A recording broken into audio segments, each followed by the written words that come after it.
Събития и забавления от ученическия живот в средно училище Васил Левски.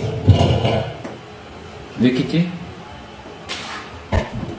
Започваме с нашата рубрика Ученически новини, където ще ви информираме за най-новите събития в нашето училище. След това имаме интересни интервюта с ученици, които ще споделят свои идеи, преживявания и успехи. Дай да започнем с него. Камера, работим!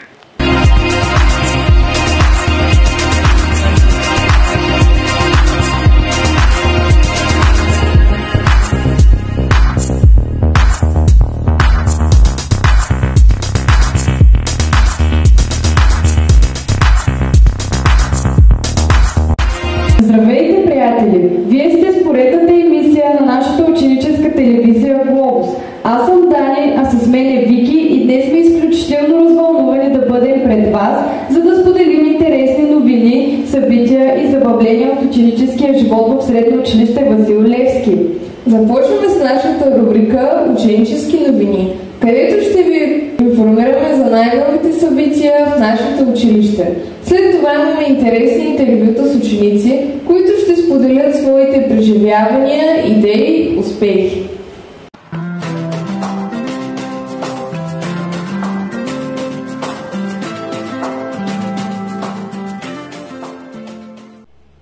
През този месец се отбелязва един много важен ден за нашата история и култура – 3 март, Ден на освобождението на България. Ден, който е символ на националната ни гордост и смелост на предците ни. На 3 март 1878 година подписан е Сан-Стефанският мирен договор, който означава края на освободителната война на България. Този ден е обявен за официален празник през 1880 година. Сега ви предлагам да се насладим на кадри от Връх Шипка.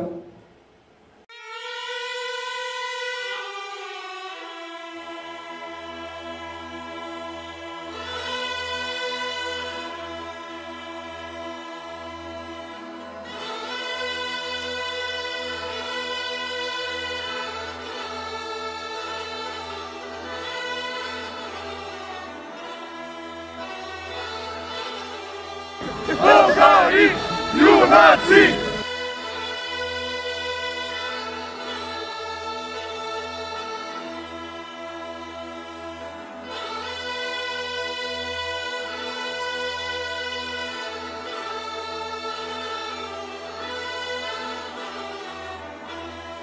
Виждам, че така казано по нашенски с знамето. Да, разбира се, няма как. Каква емоция поражда у вас днешния ден? Ами, много силна емоция. Аз много се радвам, че съм тук и да усетя от тръпката.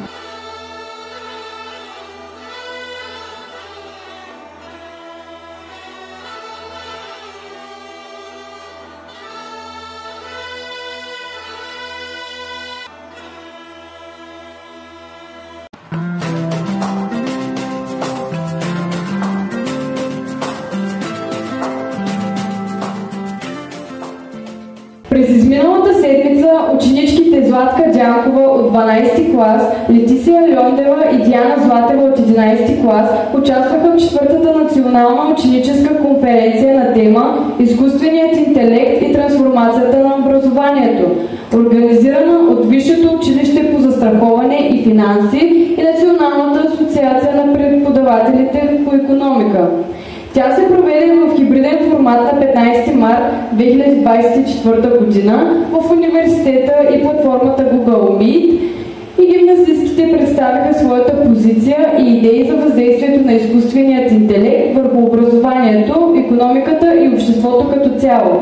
Те разработиха доклад и подготвиха презентации на доклада си, които изнесоха по време на конференцията. На 15 март ученици от първи и втори гимназиален етап на обучение взеха участие в национално състезание Практични финанси 2024 година. То е в графика на Министерството на образованието и науката за олимпиадите и националните състезания.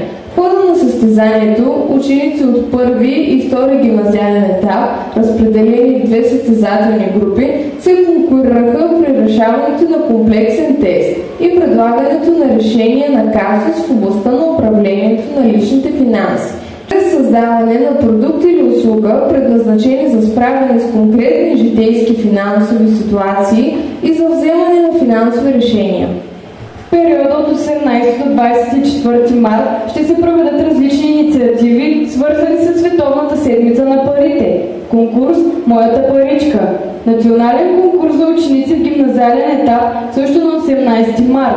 На 19 март уебинар за родители, игра за финансова грамотност в 8 клас, участие в медии, радиопредаване, социални медии, урок по финансова грамотност, който ученици от 11 клас преподават на по-малките, така нареченото споделено обучение. Време е за прогнозата за времето с нашата атрактивна репортерка Стефи. И какво става, хора? Аз съм Стефи и добре дошли в нашата специална пролетна прогноза за времето. След като изслушах множество метеоролози и анализирах данните за температурните и атмосферните условия, съм готова да ви представя прогнозата за предстоящите период. Пролетта ще донесе разнообразие от възможности за активности на открито. Очаква се топло време да се настани бързо, слънчеви дни и приятни температури. Това означава, че вие и вашите приятели ще може да се насладите на дълги разходки из природата, игри на открито и забавни спортни активности. Освен това, пролетта е идеален сезон за засаждане на растения и градинарство. Това е възможност да научим повече за природата, да се свържем с земята и да създадем едно красиво и уютно място за отдих. Именно от това се възползваха всички ученици от нашето училище. На 6 март засадихме 600 фиданки в нашето училище. Те ни бяха дарени от организацията Light Source Charity и техният партньор по проекта "Засади дръвче, възстанови равновесието в природата" Никола Рахмов от гората БГ. Именно благодарение на Light Source Charity преди 5 години ние обновихме вътрешния дизайн на нашето училище.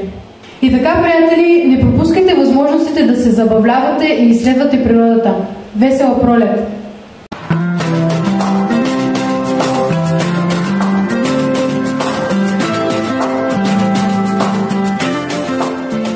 25 март – Благовещение и обявен за Ден на търпението.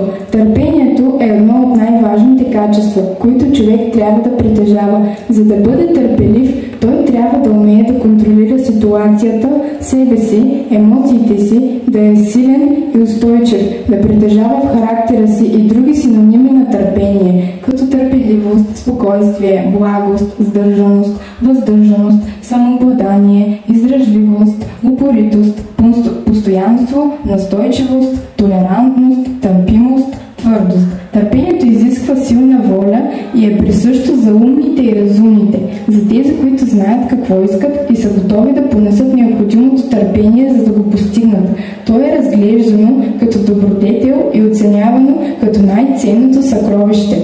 Бенджамин Франклин е казал: който може да има търпение, може да има каквото иска. Замислете се! Здравейте на всички любители на спорта и атлетичните тела. Аз съм Виктор и днес ще ви споделя за последните успехи в нашето училище. За поредна година в Гълъбово се проведоха ученически игри между учениците на училищата в общината. Състезанията се организираха на 6-7 март в спортна зала Енергетик.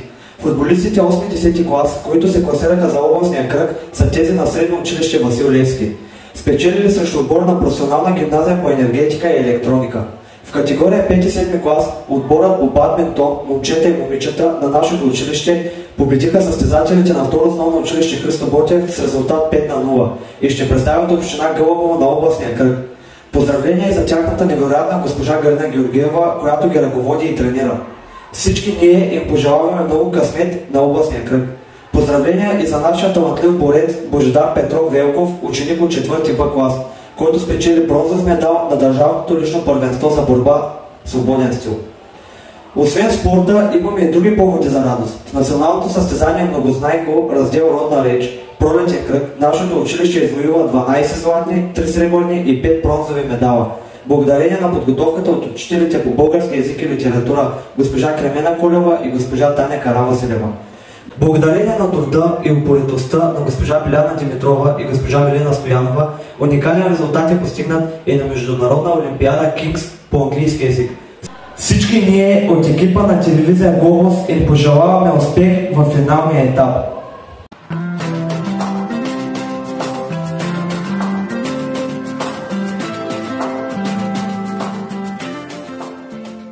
В дълбините на магичната пролет, когато природата се събужда от зимния си сън, започва един удивителен период от празници и радост. Позволете ми да ви разкажа за този чудесен сезон, преливайки с красота и очарование. Пролетта – това време на обновление и възраждане, обичайно започва с преломния момент на равноденствието. В този ден, когато светлината и тъмнината се срещат в хармония, природата се пробужда за ново начало. Небето се изпълва с птичи песни, а земята започва да се облича с нежни цветя и зеленина. Време е за Великден, празникът на Възкресението и новият живот. Пасхалната неделя носи със себе си атмосфера на радост и общност. Хората се събират за обредни църковни служби, следвани от традиционни ястия и семейни събирания. Яйца, боядисани в ярки цветове, се състезават за най-креативно украсени и внушителния голям бурак. Ах, и какво ли да кажа за 1 май, деня на труда и пролетния бенгалски огън. Градините и парковете се превръщат в цветни морета, където хората се събират за пикници и игри на открито. Вълнуващата енергия на началото на пролетта пронизва всичко около нас, като ни напомня за вечния цикъл на живота и новите възможности, които се разкриват пред нас. Така че, докато слънцето озарява земята си със своите лъчи и природата разцъфтява в пълната си красота, пролетните празници са време за радост, обновление и вълнение. Нека да ги посрещнем с отворени сърца и души, готови да се потопим в тези чудеса на годината.